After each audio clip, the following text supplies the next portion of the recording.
Thanks for staying with us. We're going to start with The Nation. Bagudu, why Tinubu raised budget 2025 by 4.52 trillion naira. Anyanwu Udeokoye feud split PDP. INEC tenders Edo poll results before the tribunal. Abure accuses NLC of destabilizing LP.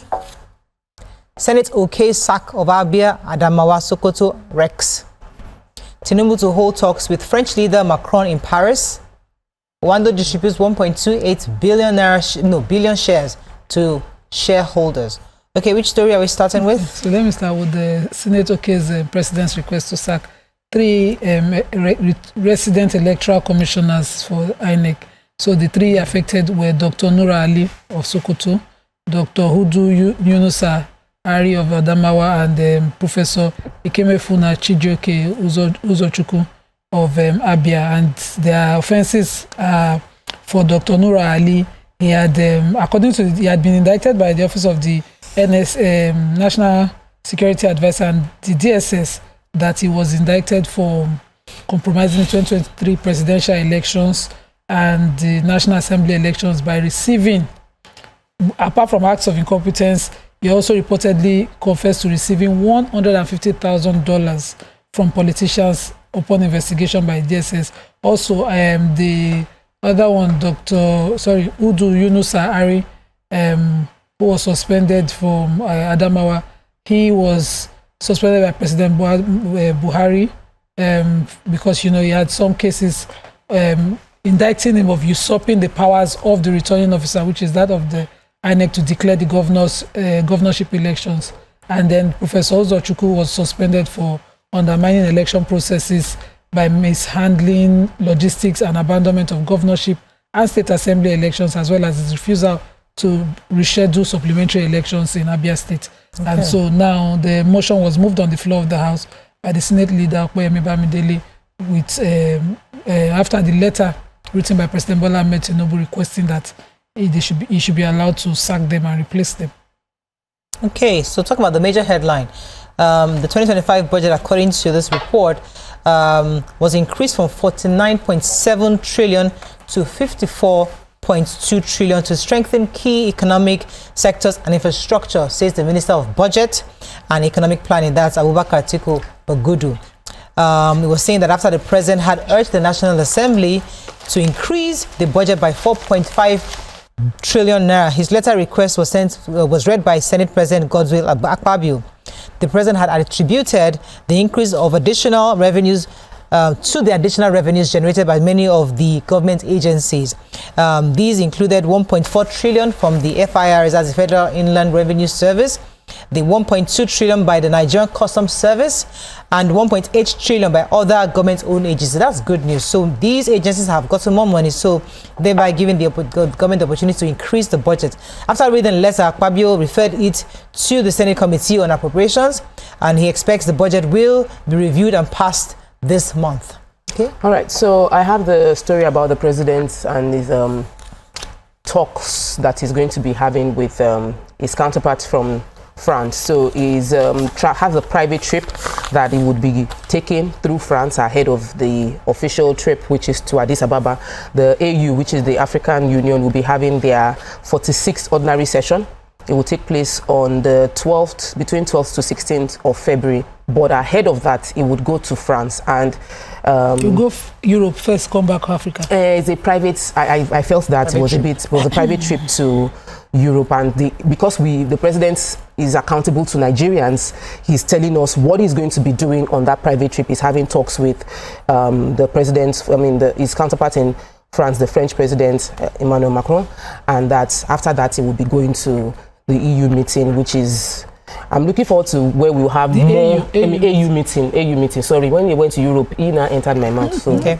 AU meeting. So any story yeah, the Julius Abure and Alhaji Farouk Umar led National Working Committee of the Labour Party have accused the Nigerian Labour Congress of trying to destabilize the party ahead of the 2027 general elections.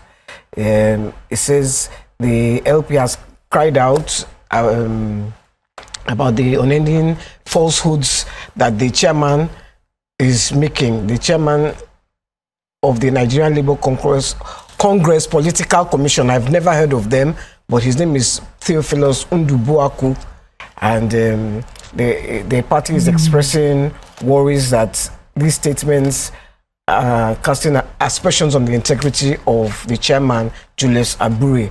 And they have also said that Peter Obi will still fly their flag, and Governor Oti will still be their governor, and Gbadebo Roads Vival will still be their candidate for Lagos. Okay, The Punch. 54 trillion naira budget, experts divided over raise. FG adds 4.5 trillion for Greek infrastructure funds. Tinubu demands school safety as fire kills 17 in Zamfara Islamic School. Nollywood filmmaker jailed 5 years for drug trafficking. Ogun assault. Falana receives elderly victim, plans charges against remanded monarch. Edo Tribunal, INEC lists 5 witnesses over government poll.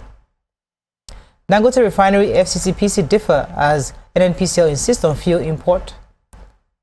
Secession, Nigeria didn't learn from civil war, says Dogara. And transporters, NLC chapters, TUC reject highway tolling. Okay, so FCCPC, according to Dangote, is doing busybody. They brought an application to the court to be joined in the suit that the Dangote filed against the NNPC. And Dangote Refinery opposed them and saying that, they are meddlesome. They are meddlesome interloper and they have no business in the case revolving around the Petroleum Industry Act against the NNPC. That is an act of the National Assembly. But the FCCPC said, we must join. We must join this case because, we want to oppose Dangote's refinery suit. And they argued that the Dangote Refinery is looking to monopolize the petroleum industry, and which is contrary to the FCCPC's mandate. In the same story, Dangote announced that they have now exported 2 cargoes to Saudi Aramco of aviation fuel. That's huge. Huge, major for me. And it's sad that Nigeria will not celebrate that or even amplify it, because that's like the largest refinery in the world. And for them to even take a Dangote refinery, I'm going to say a Dangote jet fuel for their that Saudi Aramco with almost every state they have in the refinery. It's big news that every Nigerian should be proud of, that we have something. We have the highest quality of petrol, but that one will not go viral. It's rather that the FCCPC is talking to Dangote on behalf of Nigerians, not bringing a suit against Dangote. Exactly. It's almost as if the state is fighting something we should own. Because I was listening to the radio today, I can't even understand why they are still importing fuel. You say your refineries are working, Dangote has this, and you are still importing fuel. Where is the conspiracy coming from? Who is making money? Somebody is making money from bringing in fuel. And, if we want to be a transparent government, I think the government needs to look into it and stop turning a blind eye. Yes. They need to stop turning a blind eye. And I don't think there's any balance they are creating by importing. We have local refineries and we have... so I was going to take I took the story of the Oba Orile, the Olori of Orile. He had beaten up a man, Areoluwa Abraham, a 73-year-old man. So Falana has decided to take the case, and he says he's going to defend the guy. Meanwhile, the guy is in jail because he couldn't perfect his bail conditions. So the police have said he's still here until he can perfect. Oba will enough perfect. Perfect your bail condition. Bail to the tune. That it's not like they'll bring the money. It's the person that is worth the money. Didn't have. You wait a bit person anyhow. You see how he was cursing that man in that video. I watched it. Nima, I watched it. Drama will be plenty today. We are going on the break at the end. Sorry, Jerry. Let's go a very short break. When we come back, we continue our review. Stay with us. We'll be right back.